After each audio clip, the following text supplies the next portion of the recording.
It wasn't a growl of aggression. It was a cry of pure desperation. For 10 minutes, the scruffy stray dog had been relentlessly attacking the tires of Officer Miller's patrol car. It would bite, retreat, and then charge again, its barks sharp and frantic.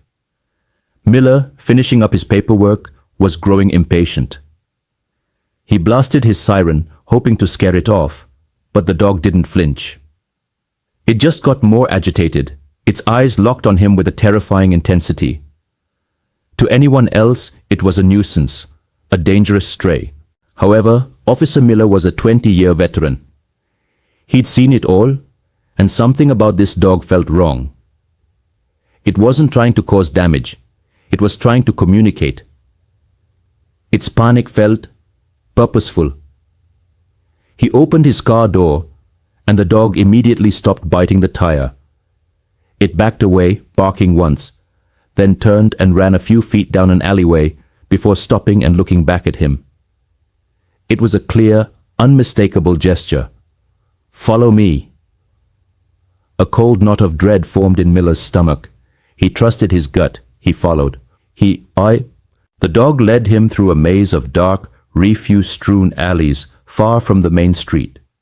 Its determination was palpable. It was on a mission.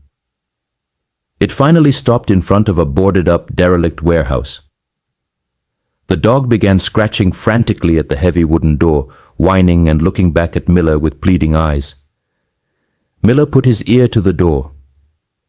At first there was nothing but the sound of the wind. And then he heard it. A faint, almost inaudible whimper. It was the sound of a child. Adrenaline surged through him. He radioed for backup and then, without waiting, slammed his shoulder against the rotting door. It splintered and broke open. The scene inside was heartbreaking. A small toddler, no more than 3 years old, was huddled in a corner, shivering and crying silently in the dark.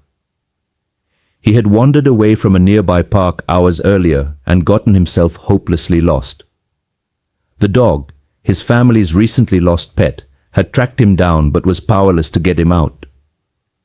It had run until it found the first sign of help, a police car, and refused to give up.